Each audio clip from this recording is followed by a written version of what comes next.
Sagittarius, Sun, Moon, and Rising. This is your reading not for the week ahead as we usually do, but for the year ahead. As it's the turn of the year, I thought it'd be really interesting to do a 2025 forecast reading for the sign of Sagittarius. When I turned over your cards, I let out an audible whoop or a woo. It's a bit of a mixed bag. In some ways, I'm really excited for you. In some ways, I'm like, whoa, okay, there's a lot going on. But being Sagittarius, that's really kind of unsurprising, so to speak. You start off with the World card, which is wonderful, wonderful to see. A lovely way to start the reading. Very, very similar themes coming up to what I said to Leo. So it's well worth checking out their video for more in-depth explanation of what I'm going to say next. The World card represents bringing things perfectly into balance. It's accomplishment, it's achievements, it's wrapping things up. It's a totality and some ways a finality. But if there is kind of finality, if there are endings in any shape or form, these feel very, very positive. Therefore, things you've been working on for a while, perhaps reaching a point of conclusion, you may find that certain relationships reach their culmination, they reach their conclusion too. You may find this in all areas of your life, really. I say this in part because we have, I like to pull an oracle card when I'm doing these slightly longer readings for the year ahead, and I'm using the Daily Crystal Inspiration by Heather Askinosi. And the card that you have is Start Fresh. You can just about see it there. So there is this theme of starting fresh, and that tallies up beautifully with the World card, because the World card, arguably the very last card of the tarot, shows all of those experiences, the wealth of experiences that have been accumulated up until that point of completion in order to start again. So this year representing that cycle.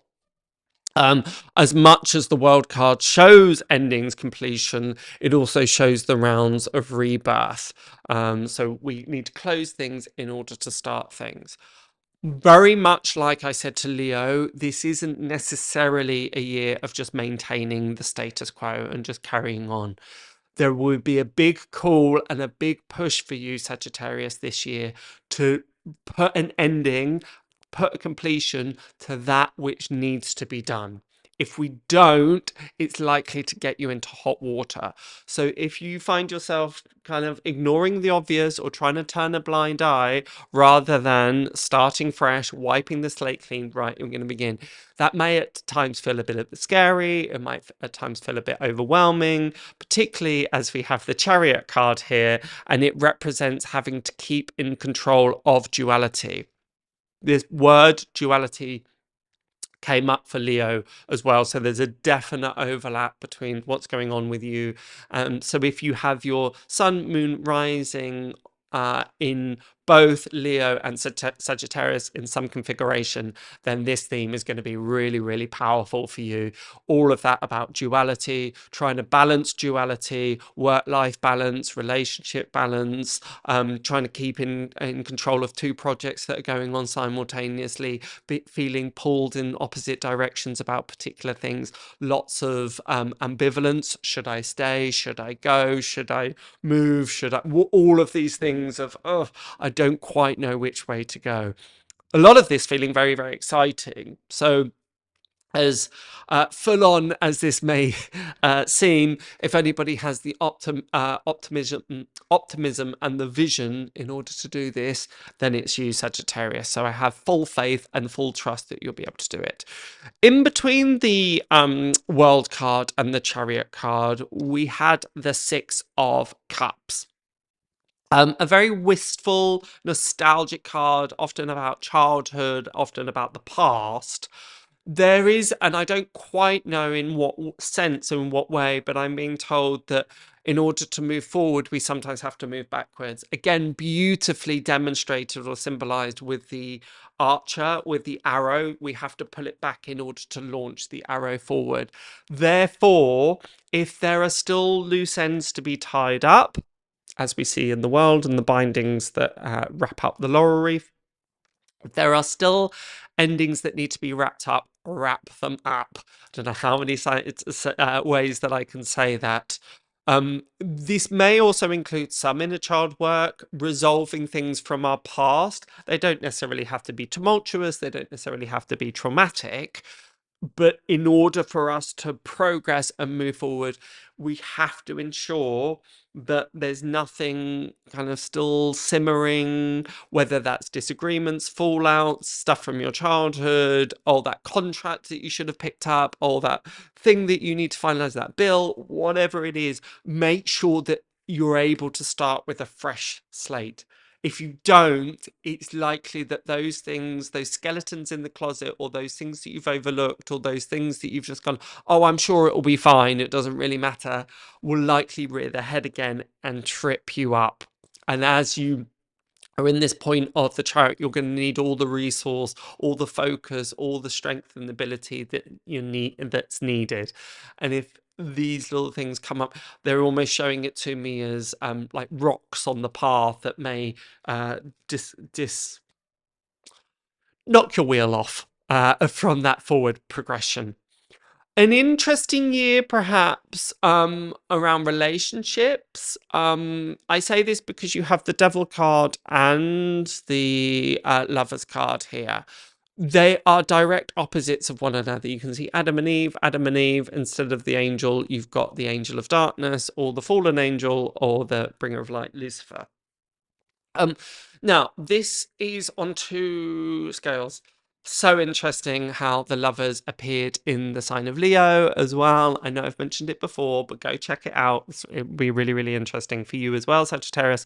But the Lovers here talks about marriage. Now, again, that might be marriages, relationships, our lovers, those that we feel intimate with, and certain things bringing that into question, certain fears, certain frustrations that need to be faced around that. Again, it blends very well with the Six of Cups energy. Are there resentments, are there frustrations that we're holding on from the past that need to be aired and cleared out? Just likely to find that some of your relationships, there'll be moments of tension, there will be moments of friction. This often brings out resolution, so it's not all doom and gloom. This isn't about breakups necessarily, but more to do with actually how are we going to make this work better, how are we going to smooth this out, how are we going to integrate and reconcile those points that have felt a little bit fraught up until this point. So don't be surprised if you find your relationships taking on new dynamics, demanding more attention from you, or things rearing up within your relationships, particularly those close relationships, that may throw them into question, but more so make you examine them in a new way. And don't take those points of frustration or difficulties as an indicator that the relationship is inherently defunct, or not defunct, that's not the right word I'm looking for, but inherently there's something wrong with it. Don't use big words if short ones will do. So yeah, there's just that point of tension, but it's not about this happening just because. It's happening because it's making you shift or re-examine or look at these dynamics and how they shift. Very often, particularly within relationships, we just assume that they stay the same. And when we do, that's where we start to face issues and problems, rather than reassessing and saying, okay, how can we find a new dynamic that works within this? There is also a sense with the devil and the angel, more in an internal way. The Lovers talks about the marriage of the yin and yang aspects of ourselves, which again is done so well with the two wands in the world. So there's proof that you will do this. But what I want to say is there's almost a feeling of being dismantled and then put back together again. Now, dismantled sounds kind of terrifying, but it's, sometimes we need to take something apart, like a watch or a clock, for instance, to figure out how it works. Then we can put it together and it ticks even more smoothly. This is the feeling here. So the devil card often represents fears, the unknown, what isn't working, a sense of dissatisfactoriness, being tied to the material world, all of those things. And in part our own, again, I said this, I think made me to Leo or Aries, but addictions. Again, the devil card can often talk about that, and by addictions it doesn't necessarily always have to be narcotics or anything grave like that. These can be low level addictions, compulsions, limiting beliefs, all of those things. There's a sense of being, I was going to say forced, all of this is choice, but there's a sense of those things being thrown into question and requiring some examination so that we can take them apart, look at them individually and put it together and leave the extraneous bits, the bits that actually no longer serve us, the bits that are surplus to requirement. I'm thinking, actually, I don't need that anymore. And because of that, it's like you almost being taken apart and being put together in a 2.0 version. So it's more sleek, it's more aligned, it's more coherent. But the process in order to do that may feel a bit like being dismantled and kind of questioning everything or not knowing, just not knowing. It's probably a good place to something. It's like, oh, what's kind of going on?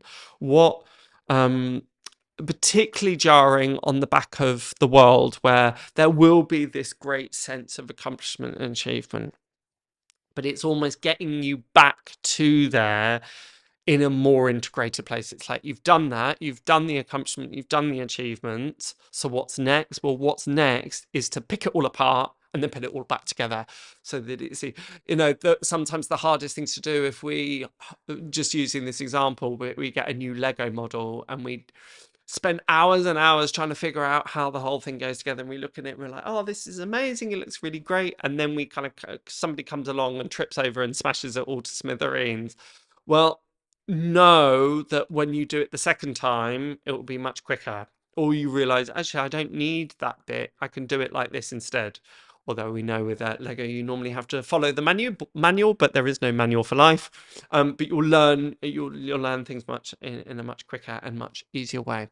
So that will probably be the point of your main challenges for the year ahead.